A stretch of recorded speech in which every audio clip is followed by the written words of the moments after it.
Hi everyone! Welcome to the Empath Tarot. Another love reading, timeless and general. Take what resonates lang po, maybe some part of the reading, makaresonate kayo. Some part of it hindi. Totally makaresonate na parang kwento ninyo ito.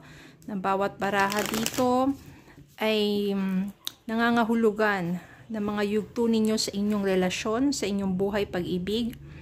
O hindi naman kaya kasi maraming mga energies, iba't ibang mga persons. Okay? So, Spirit guys, send me messages. Anong love connections ito? Lessons in life and guidance ang nais yung ipabati sa amin. Mga aral at gabay sa buhay pag-ibig. Anong mga senaryo ito? Anong love life? Mga guidance, lessons. Anong mas malalakas na mga energies? Sit, air sign, water sign, earth sign, fire sign. Spirit guys, send me more messages.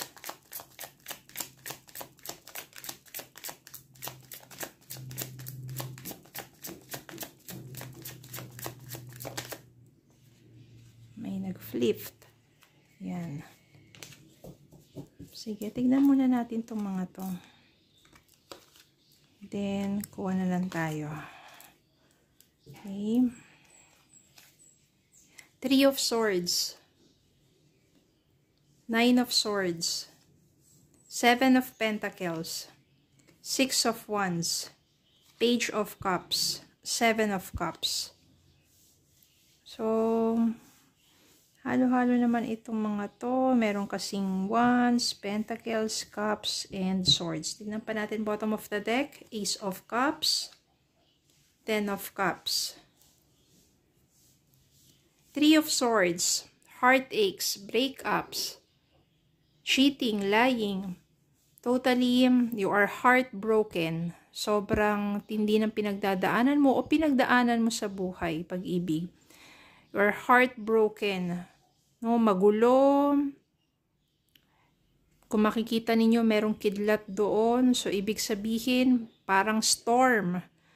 Meron talagang matinding bagyo na naranasan sa buhay pag-ibig.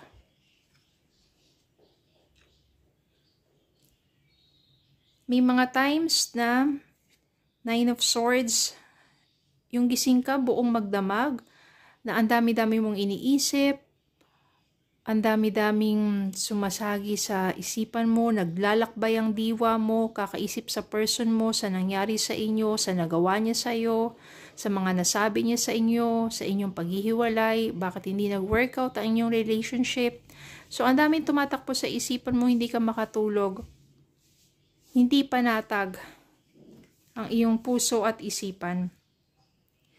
Medyo mahirap, matagal bago ka maka-overcome sa pinagdadaanan mo.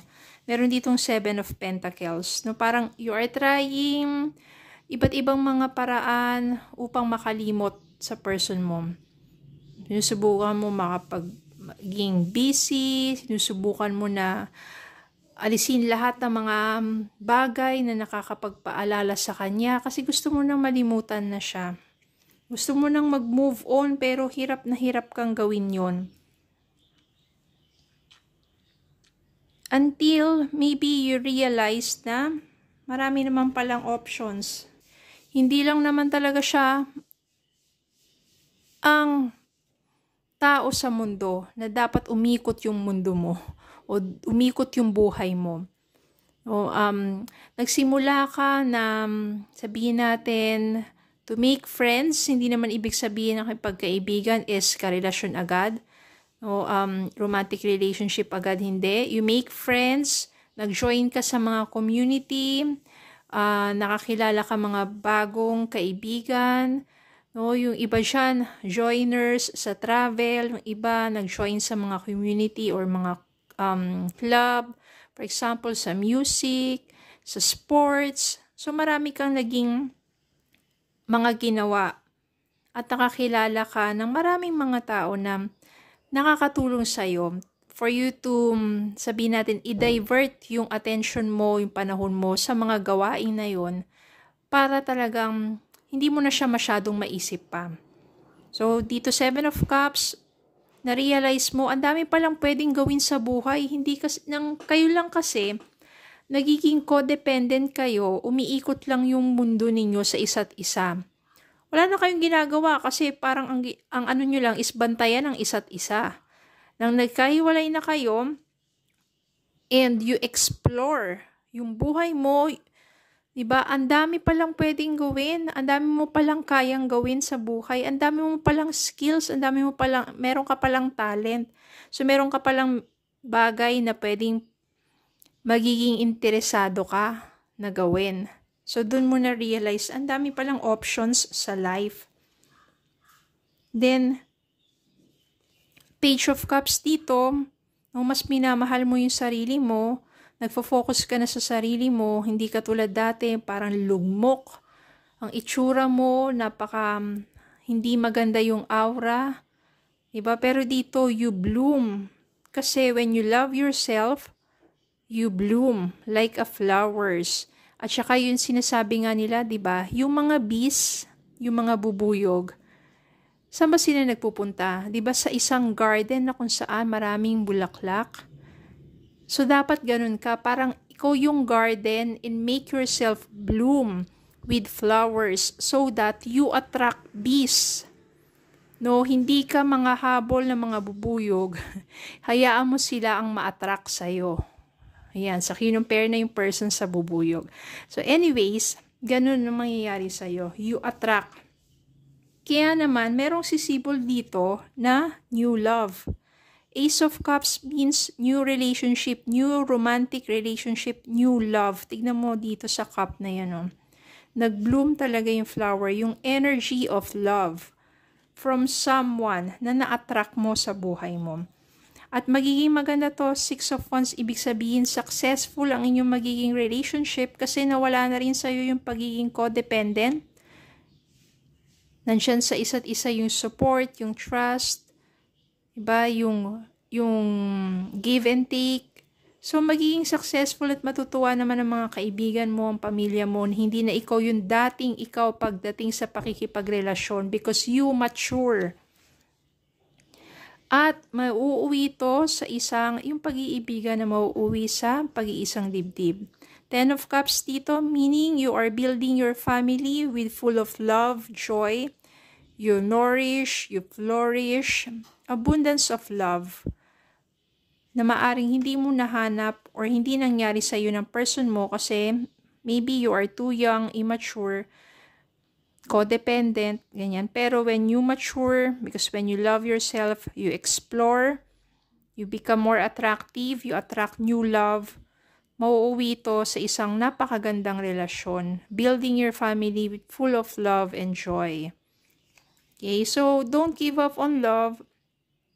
Kapag nandiyan kayo sa mga panahon na you are heartbroken, try to love and take care of yourself first. Yun yung the best way for you to make your vibration high. And you become more attractive sa mga blessings. Hindi lang sa love.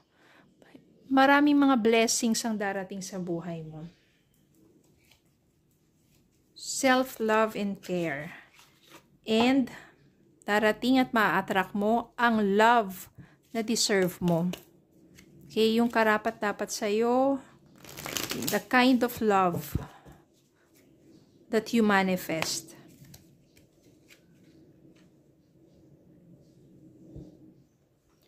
Actions speak louder than words. If you want to know what someone is feeling, watch what they are doing. No, kung nakikita mo na ang mga ginagawa niya ay hindi na tama and you feel like, 'di ba, parang teka lang, sabi mo mahal mo ko, bakit patuloy mo kung pinagsisinungalingan, 'di ba? Niloloko. So, kaya ang nangyari, wala na, break up na. Ito pa, another reminders. Beware of codependency. Addictive behaviors are affecting your romantic life. Beware of codependency. Hindi talaga maganda yan. Patience. Some things still need to be dealt with for this connection to manifest. Ano yung connection to manifest na yan? This kind of connection, the new love,